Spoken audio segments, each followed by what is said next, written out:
No le temas, no le temas, no le temas a la noche. No le temas, Bonjour à toutes et bonjour à tous.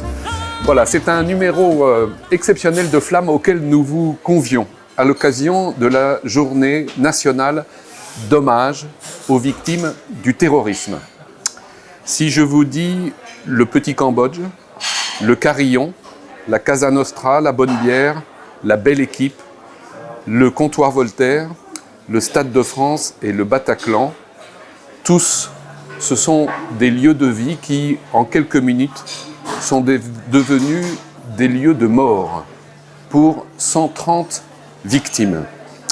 Merci Juliette Reynard, merci Constance Payon de nous recevoir dans ce lieu que vous allez nous présenter dans quelques instants. Vous avez publié aux éditions du Génépi, je salue l'éditeur là, qui est ici, un ouvrage que je vais qualifier d'essentiel, un ouvrage absolument indispensable, qu'il nous faut tous lire. Cet ouvrage s'intitule « 13 ensemble, lettres du procès du 13 novembre ». 149 lettres qui débutent toutes par « Juliette, à vous ». Juliette, c'est toi. Ouais. Vous, ce sont les parties civiles. Tout à fait. Mais vous, c'est nous. Vous, c'est chacun de nous. Et c'est la raison pour laquelle il faut absolument accuser réception des lettres que tu nous adresses, ma chère Juliette. Voilà, Juliette, tu as assuré la rédaction de l'ouvrage. Constance, tu as assuré les illustrations. C'est ça. Lourd travail. Vous allez nous expliquer pourquoi vous êtes-vous engagé dans cet ouvrage et peut-être aussi pourquoi nous sommes dans ce lieu un peu bruyant, mais que vous avez choisi. En tout cas, merci infiniment. Alors pourquoi vous êtes-vous engagé dans cet ouvrage qui fait près de 500 pages? Merci Denis pour cette introduction, merci à toute l'équipe de Flamme de nous inviter. On est très heureuse de venir parler de ce livre qui nous tient pas mal à cœur. Pourquoi on s'est engagé là-dedans?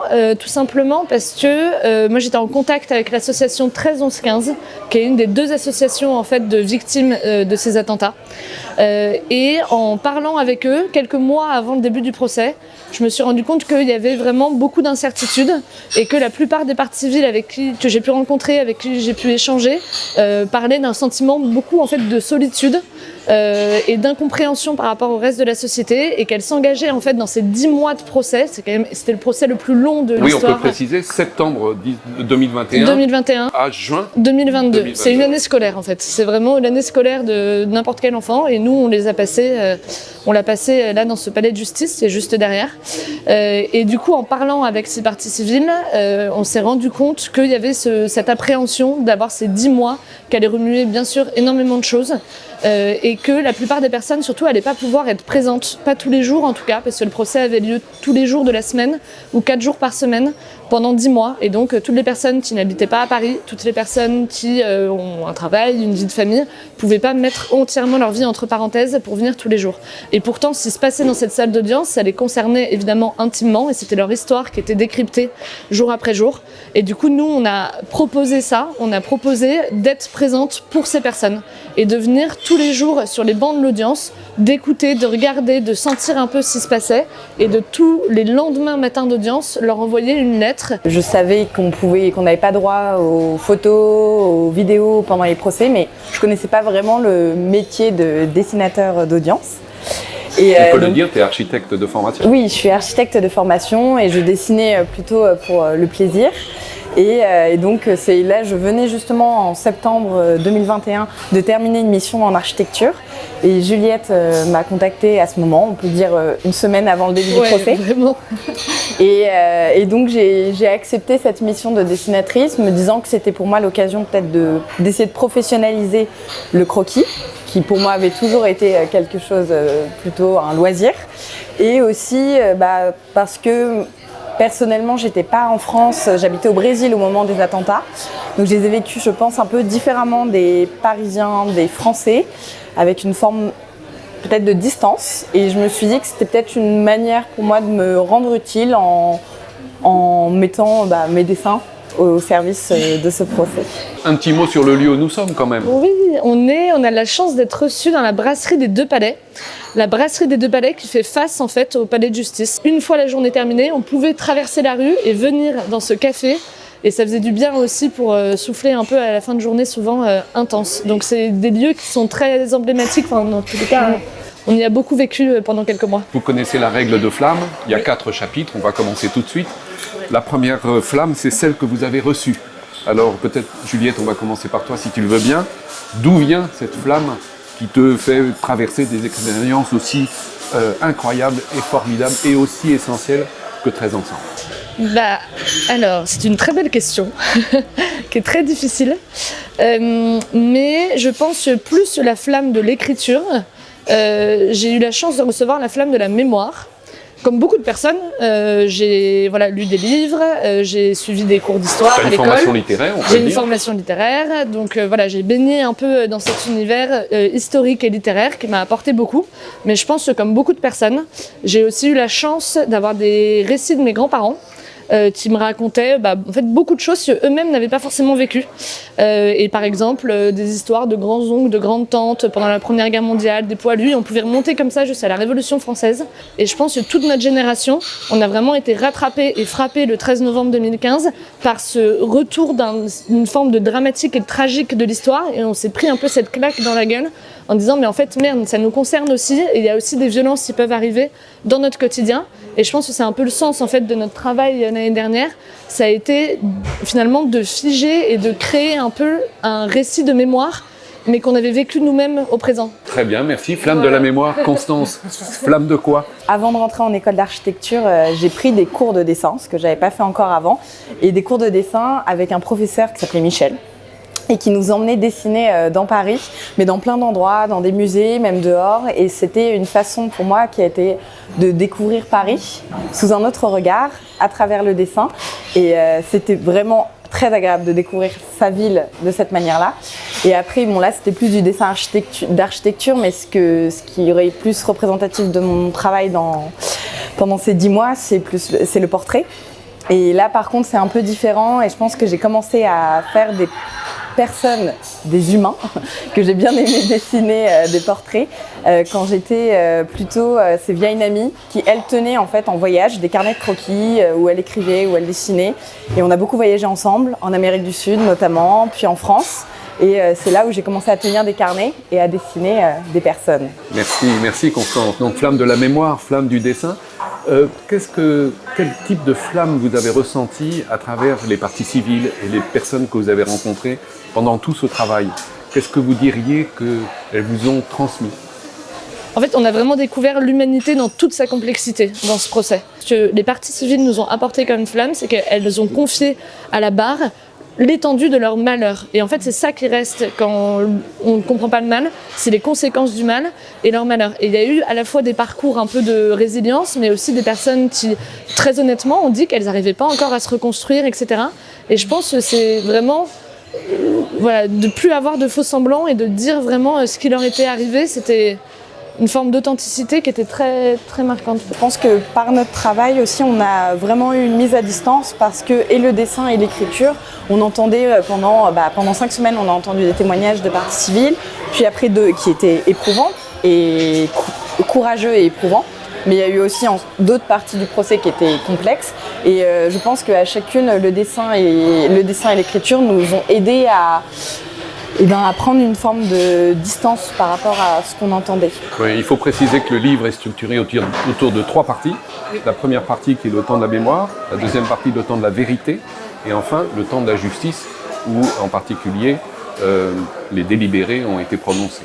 Exactement. Alors je vous propose qu'on passe au deuxième chapitre, vous le connaissez, c'est la flamme qui éclaire. Voilà. Alors peut-être Constance, on peut commencer par toi si tu le veux bien. Oui. Alors tu as une flamme à ta disposition, que souhaites-tu éclairer? Notamment, on parlait tout à l'heure de la prise de parole des parties civiles, de leurs témoignages pendant 5 semaines. C'est que les parties civiles, certains, pendant ces 6 ans, n'avaient pas forcément raconté leur histoire ou avaient raconté qu'une partie à leurs proches. On raconte pas toujours tout. Et finalement, on a pu voir, on pense notamment au témoignage d'une jeune femme qui a dit justement ça en arrivant à la barre et finalement, elle s'est complètement ouverte et elle a réussi à raconter toute son histoire et entièrement. Et on sentait que c'était peut-être une forme de libération, en tout cas de libération de la parole pour les parties civiles. Merci Constance. Juliette. La flamme qui éclaire, je pense que ça a été aussi pour nous deux, en effet, de redonner un nom, un visage, une histoire à des personnes qui parfois avaient ce sentiment un peu dont je parlais tout à l'heure, un peu de solitude, qui avaient l'impression d'être enfermées dans leur bulle, de vivre ça dans leur coin et qu'en fait le reste de la société s'en fichait un petit peu, globalement. Et qu'il y a plein de personnes en fait qui, dans le récit qui a été fait des attentats médiatiques, etc., ont un peu été oubliées. Et donc vraiment, merci Denis d'avoir listé au début le nom des différents lieux d'attentats. Parce que la plupart des gens, ils parlent des attentats du Bataclan. Et ils se concentrent sur le Bataclan. Et ils oublient complètement les cafés, restaurants et surtout le Stade de France. Oui, qui est complètement oublié. Qui est complètement oublié de ces attentats. Alors que je pense qu'il y a beaucoup de personnes qui peuvent se souvenir qu'ils étaient devant leur télé ce soir-là en train de regarder le match amical France-Allemagne et qu'ils ont entendu en direct la première explosion qui a fait d'ailleurs une victime décédée, voilà, Manuel Dias, et on n'en parle pas du tout assez. Et donc je pense que nous, notre rôle, ça a été aussi ça, de leur redonner un peu de reconnaissance en se faisant simplement le dépositaire et le relais de leurs témoignages. Et je pense à certaines victimes, en effet, qui n'avaient pas trop eu le temps de faire connaître leur histoire, mais il y a aussi des intervenants. Et par exemple, au Bataclan, vous avez peut-être entendu parler de l'assaut final mené par la BRI, complètement héroïque et reconnu évidemment à juste titre, mais en fait peu de personnes savent qu'avant la BRI, il y a 17 policiers de la BAC 75N qui sont rentrés dans le Bataclan. Au péril de leur vie. Au péril de leur vie. C'était un Bataclan qui n'était pas sécurisé. Il y avait encore 2 terroristes à l'intérieur. Eux-mêmes étaient en armement léger. Ils n'étaient pas du tout équipés pour ça. Et en fait, ils sont venus témoigner le dernier jour des témoignages.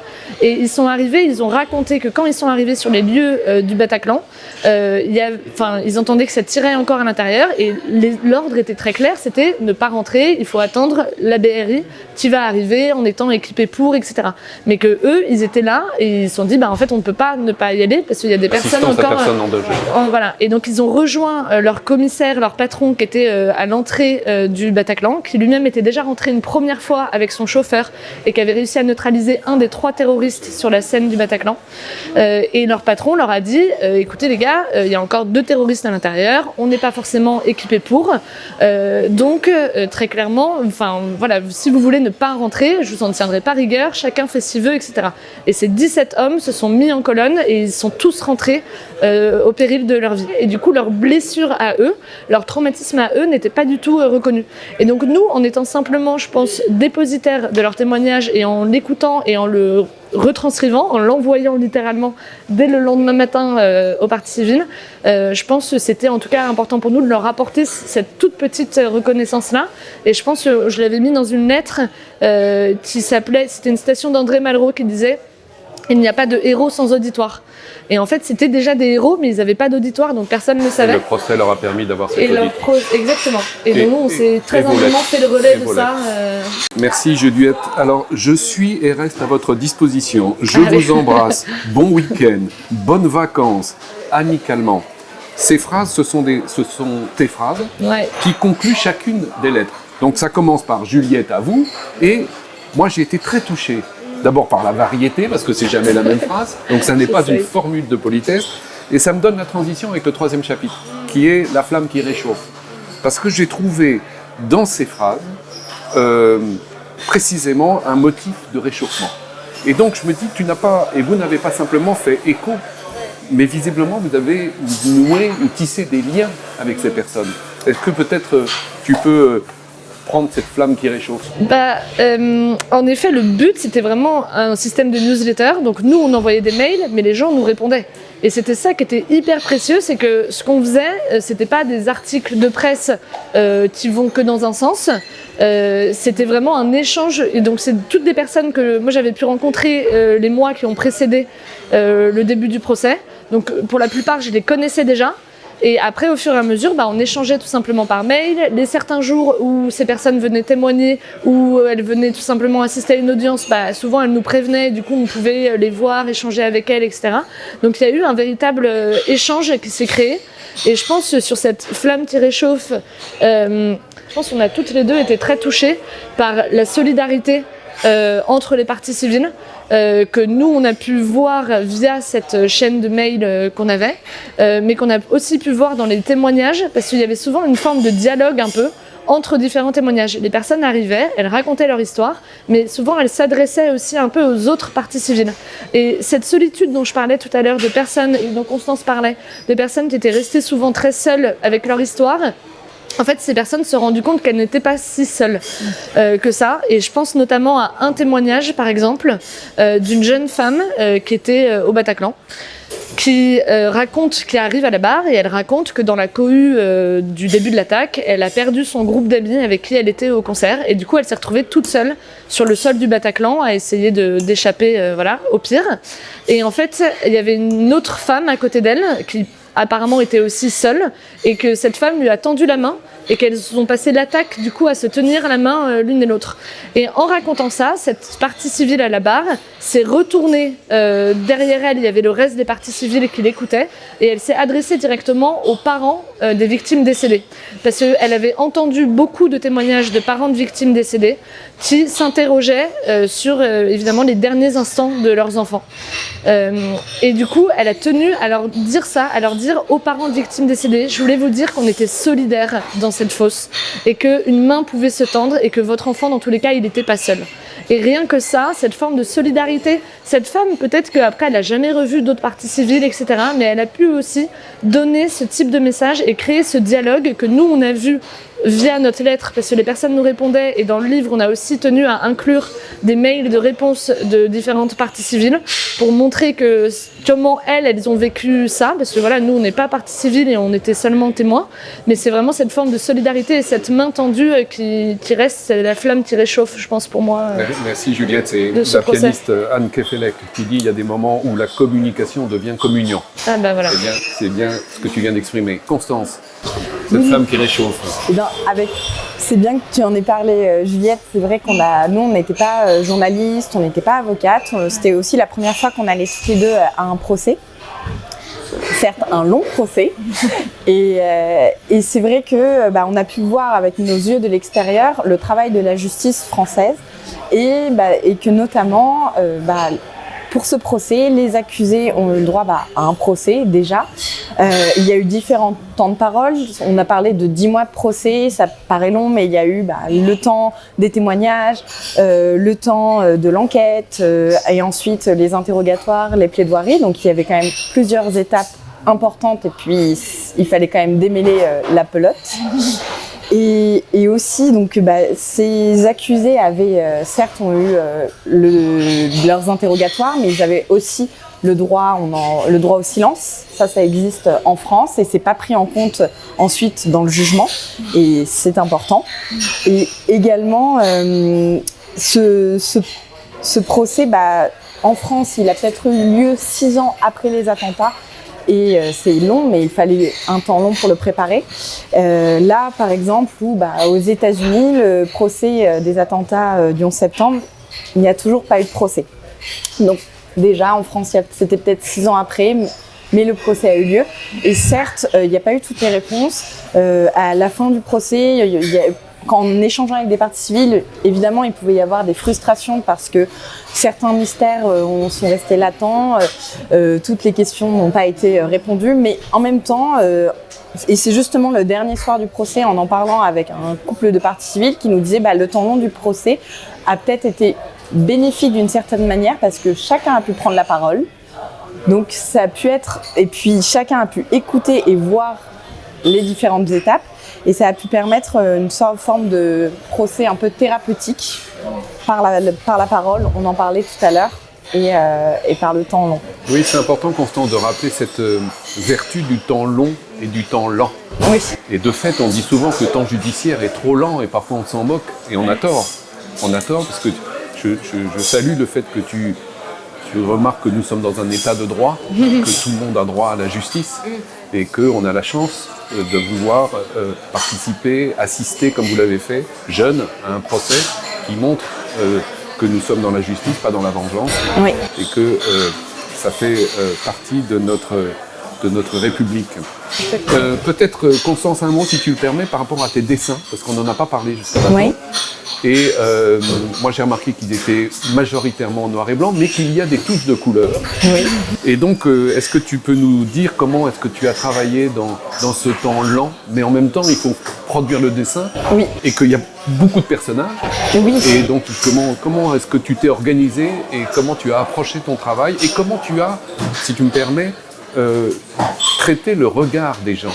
À ce sujet, j'ai plus eu des retours des parties civiles qui ont vu, comme c'était principalement à eux qu'on adressait nos lettres chaque matin.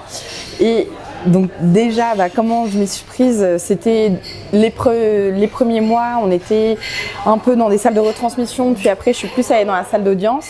Mais j'ai quand même beaucoup dessiné à travers les écrans de retransmission. Donc c'était, on va dire, pas évident de capter le moment, capter le geste.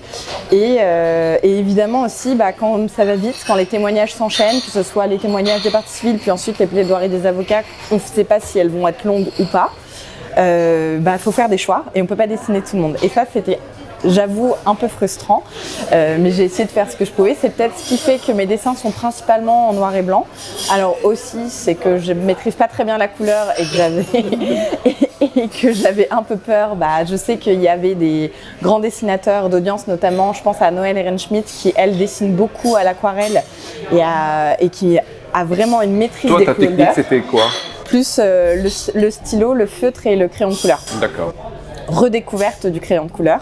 Très bien. Que j'avais abandonné Hommage depuis au les bandes. crayon Hommage au crayon de 40 couleur. arches. Voilà, qui n'est pas du tout ennuyeux finalement. Mais donc je faisais pas partie de ces dessinateurs qui dessinaient à l'aquarelle comme souvent dans les dessins d'audience. On le voit, j'ai cité Noël Ehrenschmidt, mais il y avait d'autres dessinateurs qui dessinaient à l'aquarelle parce que ça permet, déjà c'est très beau et ça rend le dessin réaliste. Donc voilà, et ensuite ça c'était pour la partie plus technique du dessin, mais s'il faut parler après du ressenti des personnes, évidemment il y a des personnes que j'ai dessinées, certaines n'étaient pas forcément très contentes de leur image, mais il y en a d'autres aussi qui sont venues me demander personnellement de les dessiner avant leur témoignage en me disant je vais passer tel jour à telle heure, est-ce que vous pourrez me dessiner? Et ça a été plutôt à chaque fois c'était un plaisir, mais là de pouvoir déjà les dessiner et ensuite de leur offrir... Ce sont des rencontres. Voilà. Et ce que j'aimais bien, c'est qu'après, j'essayais souvent, si je les recroisais, de leur offrir l'original pour qu'ils puissent garder une trace de leur témoignage. Merci Constance. Alors on passe au dernier chapitre, si vous voulez bien. Donc la flamme que vous voulez transmettre. Alors Oui. Constance, tu l'as dit, tu as déjà transmis par tes dessins Oui. et par le travail que vous avez fait avec Juliette. Qu'est-ce que tu as envie de transmettre? Justement, pendant le procès avec Juliette, on ne savait pas du tout qu'on allait en faire un livre. C'était d'abord toutes ces lettres et c'est au fur et à mesure, en parlant avec des parties civiles et peut-être même à la demande de certaines parties civiles qui nous disaient mais alors ces lettres, vous allez en faire quoi? Par exemple, on pense à des mères de famille qui ont perdu leur compagnon et qui avaient des enfants en bas âge au moment des événements, des attentats, et qui nous ont dit qu'elles aimeraient peut-être pouvoir garder une trace écrite et dessiner de ces lettres pour pouvoir justement avoir quelque chose à transmettre à leurs enfants qui aujourd'hui sont peut-être trop jeunes et qui un jour pourront s'intéresser justement à cette histoire et pourront la trouver dans leur bibliothèque.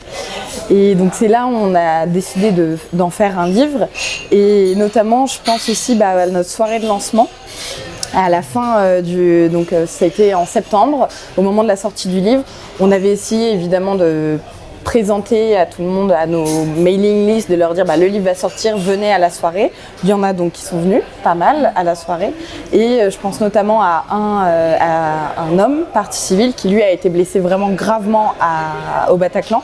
Et qui justement m'a dit, je discutais avec lui, j'ai découvert quelque chose dans ma boîte aux lettres, un gros paquet, je pensais que c'était une pub ou je sais pas, France Loisirs, je sais pas si ça existe encore.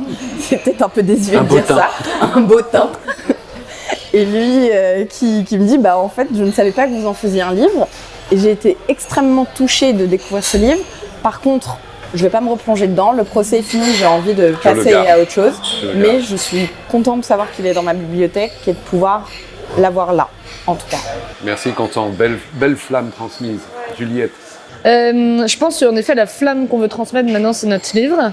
Et en effet, on l'a fait pour les parties civiles, comme l'a expliqué très bien Constance, mais pas seulement, parce qu'on a remarqué au fur et à mesure en fait, du procès qu'il y avait des personnes de plus en plus extérieures qui s'inscrivaient à notre newsletter. Et donc au départ, c'était les victimes, ce qu'on appelle les victimes par ricochet.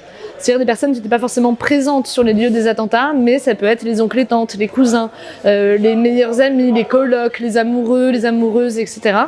Et au fur et à mesure, c'était les amis des amis des amis des amis. Et donc, on a vu des personnes vraiment qui n'avaient pas du tout été touchées elles-mêmes dans les attentats s'inscrire et s'impliquer énormément dans la lecture de ces newsletters. Et c'est aussi un peu pour ça qu'on a fait ce livre, parce qu'on s'est rendu compte que ces attentats, finalement, on les a tous vécus. Et que on a tous besoin de comprendre ce qui s'est passé. Et comme l'expliquait Constance, si elle était à l'étranger au moment des attentats et en assistant au procès, ça lui a permis de comprendre ce qui s'était vraiment passé, parce que je pense qu'on se sent tous concernés et on a tous ce sentiment que ça aurait pu être en fait n'importe qui d'entre nous. Et donc pour moi, c'est important en tout cas d'avoir l'opportunité de transmettre ce livre à des personnes qui n'ont pas été aussi touchées par les attentats, qui ont ce besoin de comprendre et ce besoin aussi de savoir comment vivent aujourd'hui encore des personnes qui ont été touchées directement, parce que ça aurait pu être n'importe qui d'entre nous. Voilà, donc notre livre est disponible. Merci si certains beaucoup, le souhaitent. Juliette. On a évoqué le fonctionnement de la justice. Dans la justice, il y a les avocats. Dans votre livre, il y a certaines plaidoiries ou des extraits de plaidoiries. Je voudrais citer celle de Jean Reinhardt, qui évoque le tableau de Guernica, fameux tableau de Picasso après ce massacre en Espagne. Et il termine par une évocation tout à fait pleine d'espoir, puisqu'il relève que dans ce tableau, il y a une figure qui est jamais remarquée. Et il dit « À regarder de près, le tableau de Picasso, en y étant attentif, vous découvrirez tout en subtilité une petite colombe qui annonce la paix. Je veux vous assurer que celle-là ne disparaîtra jamais. » J'ai trouvé ça magnifique de terminer sa plaidoirie sur cette évocation de la paix qui l'emporte toujours. La preuve, c'est que nous sommes dans un lieu de vie. La paix l'emporte. Et je voudrais vraiment vous remercier, toutes les deux, tout simplement d'avoir accepté cette flamme, de partager cette flamme, de nous donner cette flamme à travers le devoir de mémoire que vous avez emprunté, retenu, voulu.